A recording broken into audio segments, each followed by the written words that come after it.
नमस्कार, नवतेज टीवी देख रहे हैं आप और मैं आपके साथ हूं चंदा यादव। भारत में न्यायपालिका की शक्ति से सब परिचित है।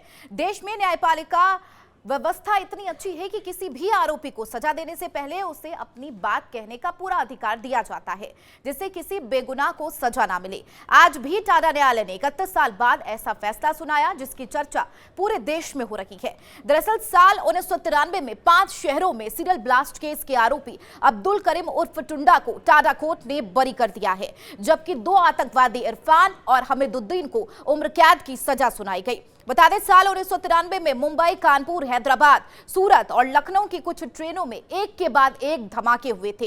इस मामले में अब्दुल करीम यानी कि टुंडा, इरफान और हमीदुद्दीन पर संगीन आरोप भी लगे थे। अब्दुल करीम टुंडा को साल 2013 में नेपाल बॉर्डर से पकड़ लिया गया था। कहा जाता है कि एक मस्जिद में बैठक के दौरान पाइपगन चलाने की वजह से अब्दुल करीम का एक हाथ उड़ गया था, तब से ही उसका नाम टुंडा पड़ गया। 1993 के बम धमाकों में टुंडा को मुख्य आरोपी बनाया गया था। सभी आरोपियों के खिलाफ टाडा एक्ट में केस दर्ज किया गया था। इस मामले में अब तक 150 से ज्यादा लोगों की गवाही हुई है, लेकिन आज टाडा कोर्ट ने सबूतों के अभाव में टुंडा को बरी कर दिया। अब सीबीआई इस मामले में हायर कोर्ट यानी कि सुप्रीम कोर्ट का रुख कर सकती है। देखिए, आज केस में माननीय न्यायालय ने निर्णय सुनाया है। इस निर्णय के अंदर अब्दुल करीम टुंडा को सभी आरोपों से बरी कर दिया। हमीद और इरफान को दोषी पाया है।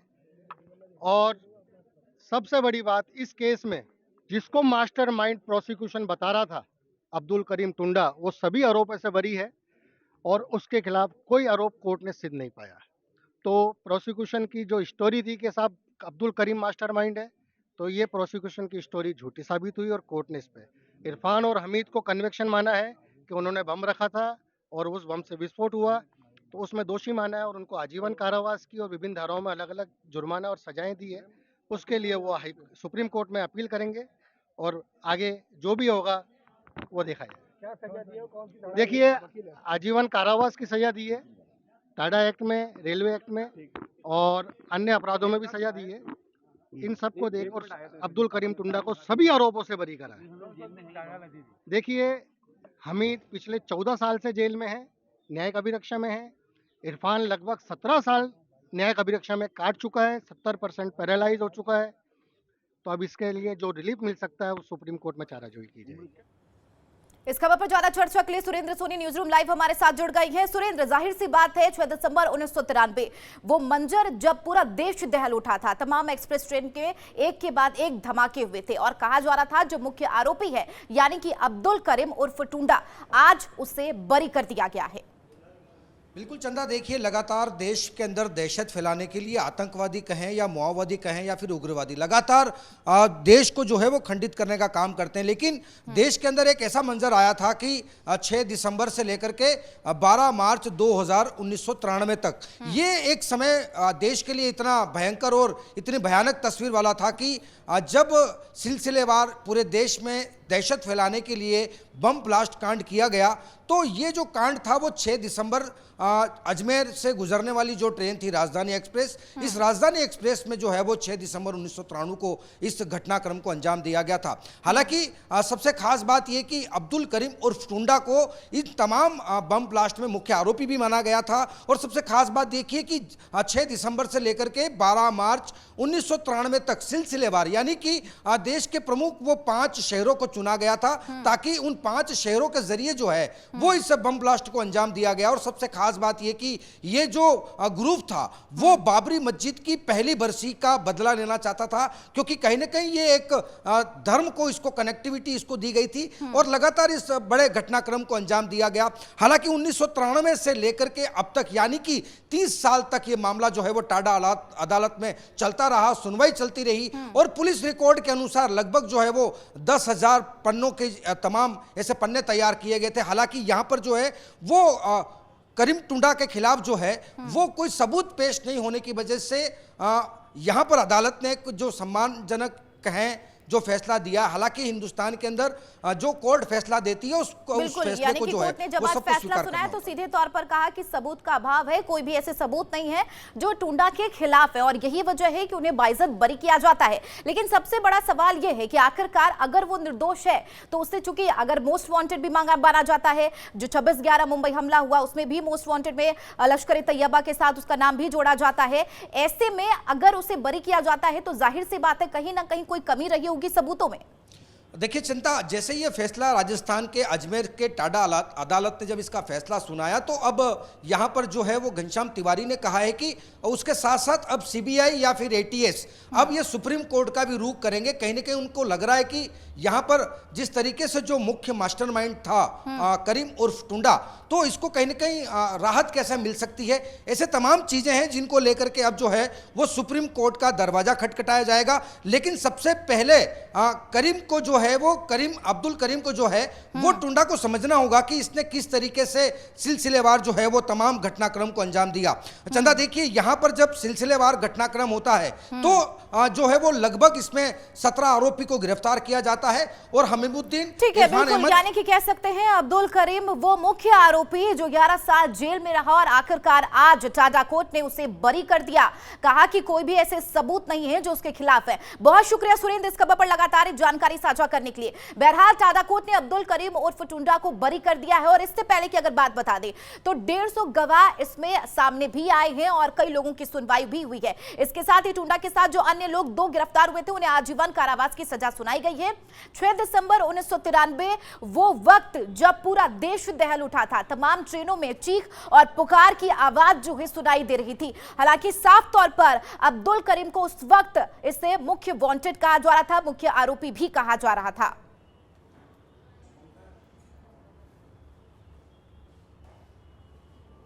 खबरों में बढ़ेंगे आगे। राजधानी दिल्ली की भाजपा प्रदेश कार्यालय में दिल्ली प्रदेश अध्यक्ष वीरेंद्र सचदेवा ने संयुक्त प्रेस वार्ता कर पत्रकार को संबोधित किया।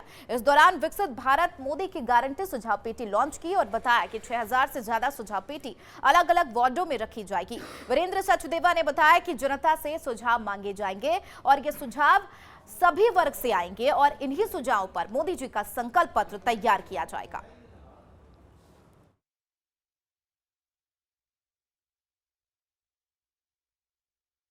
देखिए, ये जो संकल्प पत्र हमारा आ रहा है उसके लिए हम जनता से सुझाव मांग रहे हैं।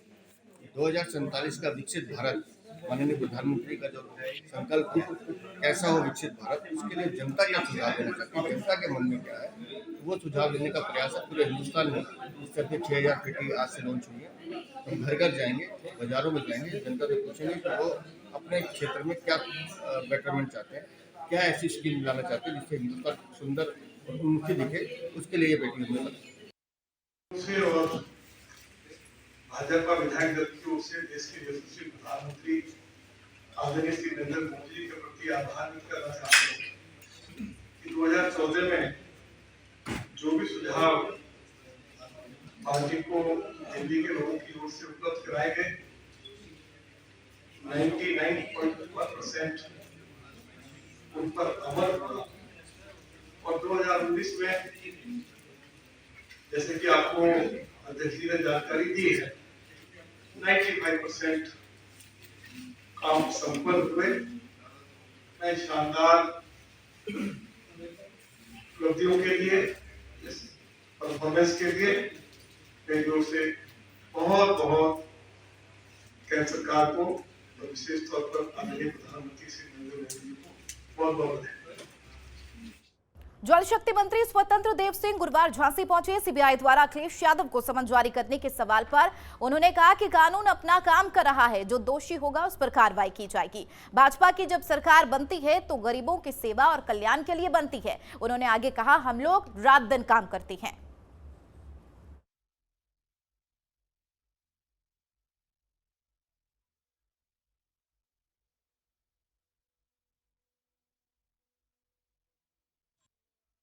देखिए, कानून क्या काम करता है, कानून अपनी जगह अपना काम करता रहता है, लेकिन हम कह सकते हैं केंद्र राज्य सरकार की जितनी योजनाएं हैं सब गरीब के कल्याण के लिए है और गरीब के खुशहाली के लिए आदरणीय मोदी जी के नेतृत्व में आप देखेंगे पिछले 10 सालों से जितने भी देश की समस्या थी, चाहे 370 हो, राम मंदिर का निर्माण हो, और गरीबों के कल्याण की योजनाएं हैं। करोड़ों लोगों को पक्का मकान हो, आवास हो, बिजली का कनेक्शन हो, आयुष्मान का कार्ड हो और घर घर नल पहुंचाने का।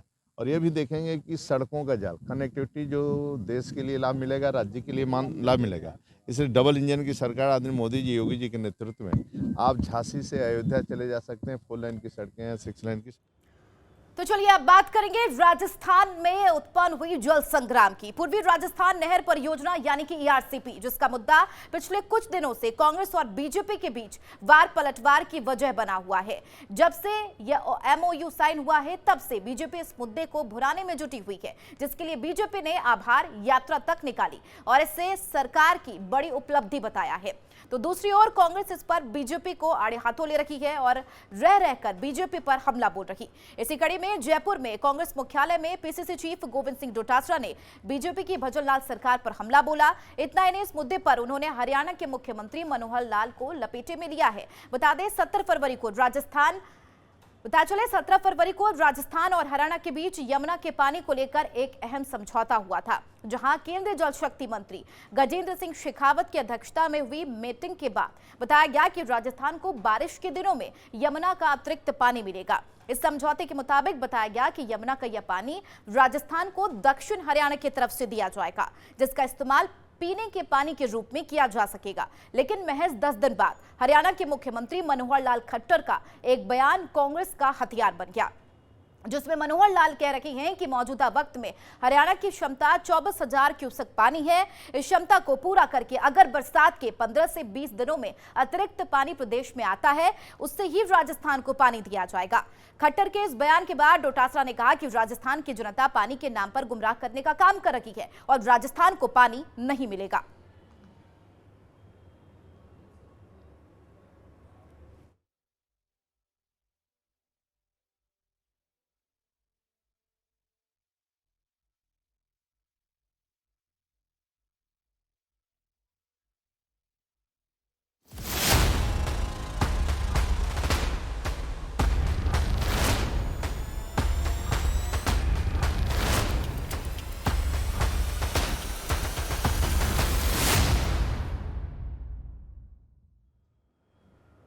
लेकिन कांग्रेस के तीखे आरोपों को बीजेपी ने सिरे से खारिज कर दिया है।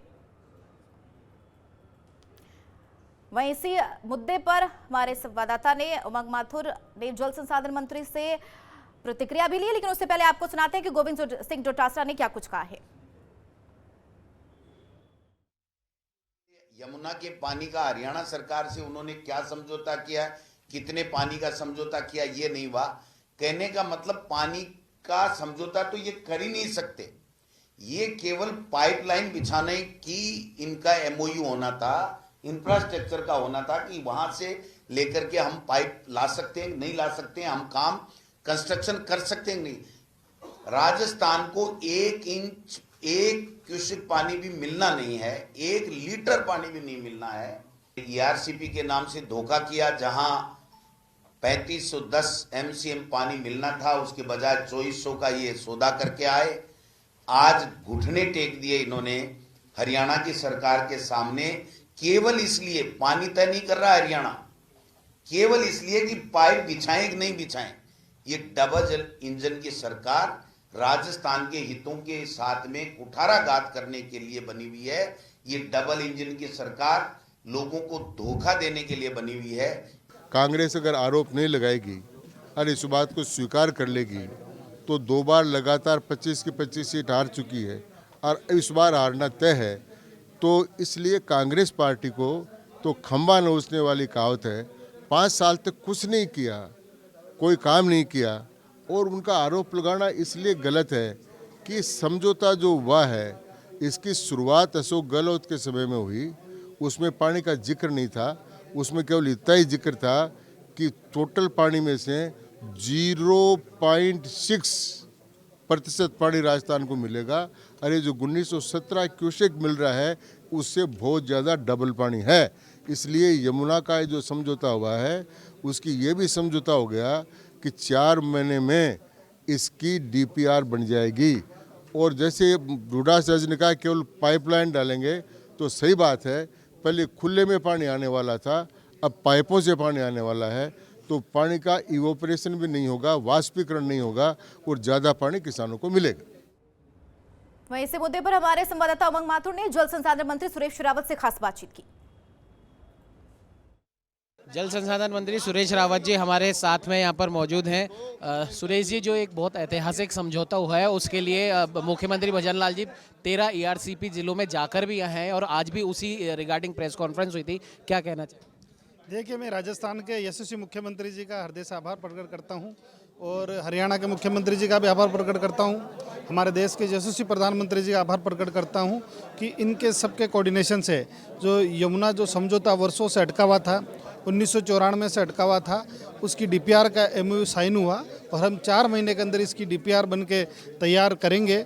लगभग 260 किलोमीटर लंबी ये पाइपलाइन बिछेगी जिससे हमारे इनको 4 जिलों को पानी मिलेगा। सर जी की भी पीसी हुई थी, कई प्रकार के आरोप लगाए कि बीजेपी बरगलाने का काम कर।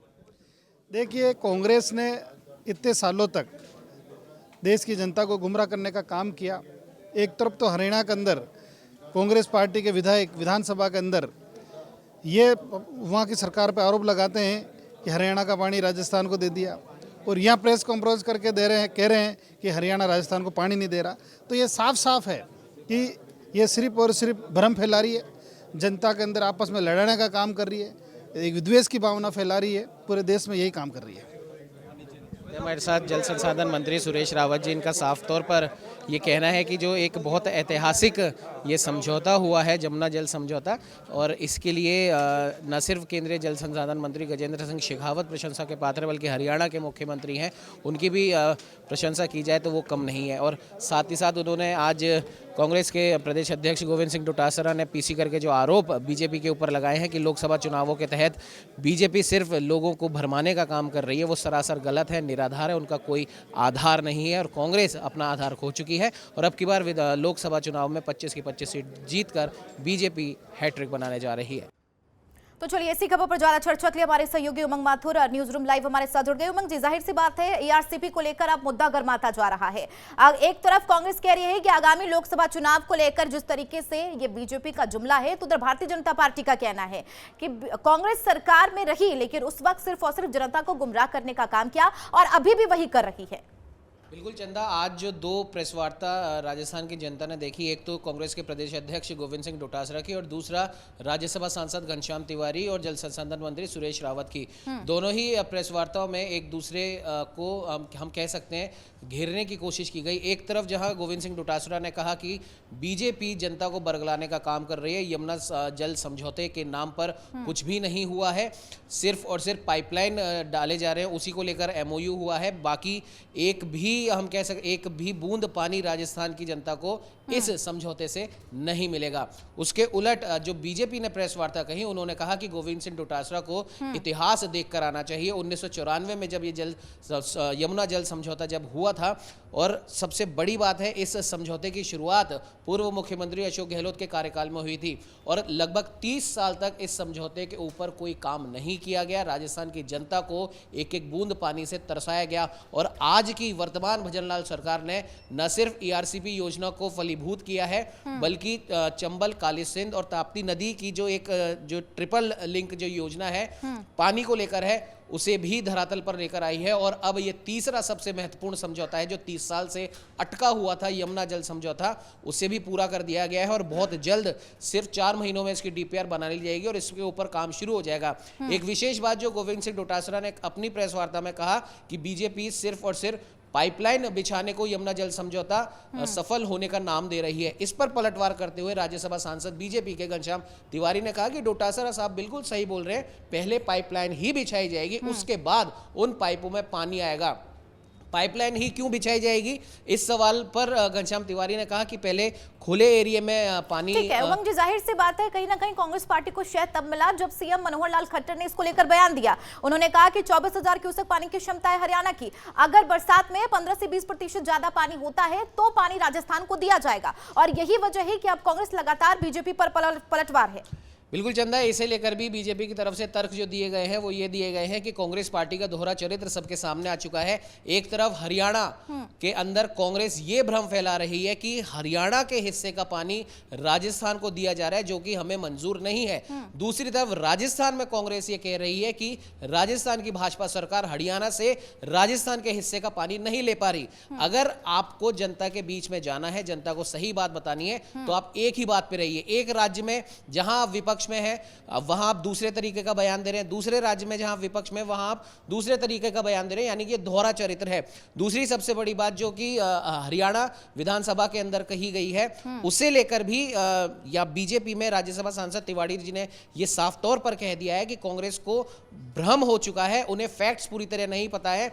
बारिश के पानी की जो बात कही गई है उसे टेक्निकल भाषा में फ्लड वाटर कहा जाता है, और यही समझौता हरियाणा और राजस्थान के बीच में हुआ है कि जो भी फ्लड वाटर होगा वही उसी पानी में से राजस्थान को पानी दिया जाएगा। ठीक है, बिल्कुल कह सकते हैं कि एक चीज यहां पर मैं बताना चाहूंगा, 1994 में जो समझौता हुआ था उसमें हरियाणा से राजस्थान को जो पानी आ रहा था वो 0.06 क्यूसेक था, और अब जो समझौता हुआ है उसमें राजस्थान को जो पानी मिलेगा करीब 1900 से भी ज्यादा क्यूसेक पानी मिलेगा। चंदा, ठीक है, यानी कि अभी आरसीपी का मुद्दा अब लगातार गर्माता जा रहा है और एमओयू साइन होने के बाद अब पार्टी जो है एक दूसरे पर हमलावर है। बहुत शुक्रिया उमंग जी इस खबर पर लगातार जानकारी साझा करने के लिए। बहरहाल देखा जाए आरसीपी को लेकर कांग्रेस से पलटवार है और उधर बीजेपी का कहना है कि कांग्रेस सरकार में रही और सिर्फ आरोप ही लगाते हुए नजर आई है, लेकिन जनता के लिए कोई काम नहीं किया। हालांकि इससे पहले सचिन पायलट का भी बयान सामने आया था कि जब बजट सत्र चल रहा था तो एमओयू जो साइन किया गया उसके दस्तावेज क्यों नहीं दिखाए गए, ये सिर्फ जल शक्ति मंत्री के पास तक ही सीमित है।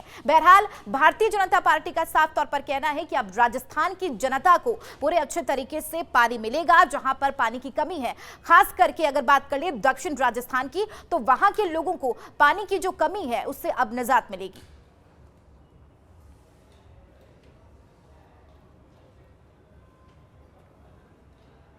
बढ़ेंगे आगे। अलवर शहर के बगीची मोहल्ले में पिछले कई सालों से पानी की समस्या बनी हुई है, जिसको लेकर आज सैकड़ों महिलाएं मंत्री संजय शर्मा के निवास पर पहुंची और पानी की समस्या से अवगत करवाया। बता दें, परेशान महिलाओं ने बताया कि पिछले 7 वर्षों से पानी की समस्या बनी हुई है। कई बार स्थानीय पार्षद को अवगत कराया गया, लेकिन उन्होंने कोई ध्यान नहीं दिया और न ही जलदाय विभाग अधिकारियों का इस ओर कोई ध्यान है।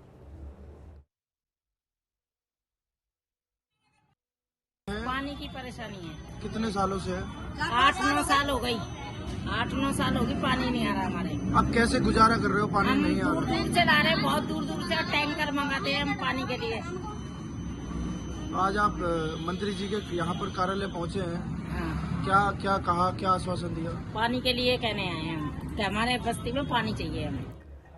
यूपी के शाहजहांपुर स्थित रामलीला मैदान में आज मुख्यमंत्री सामूहिक विवाह समारोह आयोजित किया गया। इस दौरान कई जोड़ों की शादी कराई गई। कार्यक्रम में वित्त मंत्री सुरेश कुमार खन्ना, तिलहर विधायक सलोना कुशवाहा, जलाल बाबा विधायक हरिप्रकाश वर्मा, पुआमा विधायक क्षेत्राम वर्मा, डीएम उमेश प्रताप सिंह और महापौर अर्चना वर्मा सहित कई अधिकारीगण मौजूद रहे। कार्यक्रम में मेहमानों के लिए खाने की व्यवस्था भी की गई थी और इस दौरान सुरेश कुमार खन्ना ने सभी विवाहित जोड़ों को आशीर्वाद दिया और कहा कि हमारी सरकार हमेशा गांव गरीब का ख्याल रखती है।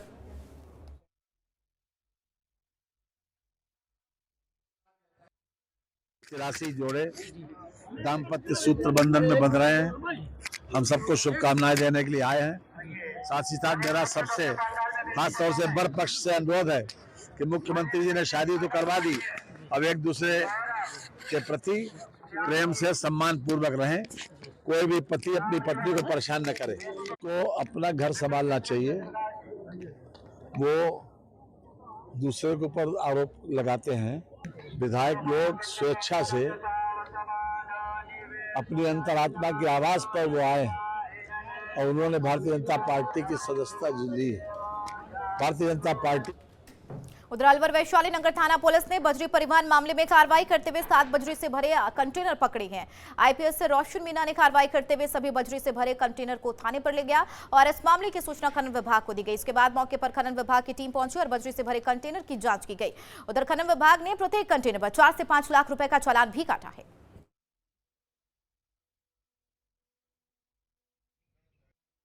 दरअसल आज सुबह जो हमारी टीम थी गश्त में हम गए थे, तो 7:30 बजे के करीब सुबह हनुमान सर्किल पे हमें 7 ट्रक मिले। तो जब हमने उनका रवाना चेक किया तो उनका जो रवाने का जो एक्सपायरिंग टाइम था वो जा चुका था। तो हमने उनको डिटेन किया और उसके बाद में खनन विभाग को सुपुर्द किया और खनन विभाग उस पर आगे की। तो अवैध बजरी खनन के लिए पुलिस की कार्रवाई लगातार देखने को मिली है और पुलिस ने इस दौरान 7 बजरी से भरे हुए कंटेनर को जब्त किया है। अलवर की यह खबर आपको बता दें। उसके बाद खनन विभाग की टीम मौके पर पहुंची और सभी कंटेनर पर 4 से 5 लाख रुपए के चालान भी किए हैं। तो तस्वीरें भी आपके सामने। अवैध बजरी खनन के खिलाफ किस तरीके से पुलिस ने यह बड़ी कार्रवाई को अंजाम दिया है। तमाम कंटेनर वहां पर मौजूद हैं। हालांकि अगर देखा जाए तो पहले आईपीएस ने थाने के बाहर तमाम कंटेनर को रखा, उसके बाद खनन विभाग की टीम वहां पर पहुंची।